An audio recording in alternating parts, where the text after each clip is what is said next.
భారతదేశ సరిహద్దులో జరుగుతున్నటువంటి పరిస్థితుల దృష్ట్యా హైదరాబాద్ నగర ప్రజలు ఎటువంటి ఆందోళన చెందే అవసరం లేదు.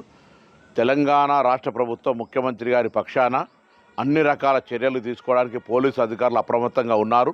నేను ప్రజలకు కూడా విజ్ఞప్తి చేస్తున్నా, ఎక్కడైనా మీకు అనుమానాస్పద పరిస్థితి కనిపిస్తే వెంటనే దగ్గర ఉన్నటువంటి పోలీసు అధికారులకు సమాచారం ఇవ్వండి.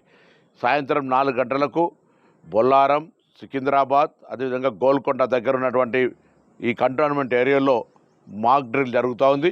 హైదరాబాద్ పోలీసులు సమర్థవంతంగా, అదేవిధంగా మనకు ఉన్నటువంటి 3 ప్రాంతాల్లో కంటోన్మెంట్ ఏరియాల ద్వారా హైదరాబాద్ రక్షింపబడే విధంగా అన్ని రకాల చర్యలు తీసుకుంటా ఉన్నాం.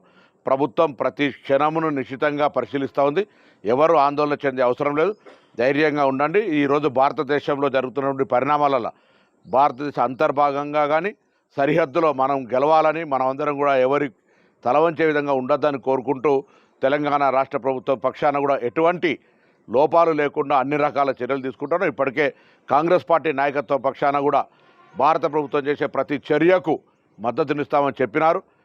కేంద్ర ప్రభుత్వం ఇటువంటి సంఘటనల సరిహద్దు భద్రతకు సంబంధించి, అంతర్గత భద్రతకు సంబంధించి కూడా కఠినంగా వ్యవహారం చేయాలని కూడా కాంగ్రెస్ పార్టీ తీర్మానం చేసినటువంటి సందర్భంగా తెలంగాణ రాష్ట్ర ప్రభుత్వం రేవంత్ రెడ్డి గారి నాయకత్వంలో ఎక్కడ కూడా ఇప్పుడే సిపి హైదరాబాద్ ఆనంద్ గారితో, సివి ఆనంద్ గారితో, జిల్లా కలెక్టర్ గారితో అందరితో కూడా ఎప్పటికప్పుడు సమీక్షించుకుంటాను. ఎటువంటి విపత్కర పరిస్థితుల్లో ప్రజలకు ఇబ్బందులు లేకుండా చూసుకునే బాధ్యత తెలంగాణ ప్రభుత్వది. ప్రజల భాగస్వామ్యం కూడా అవసరం.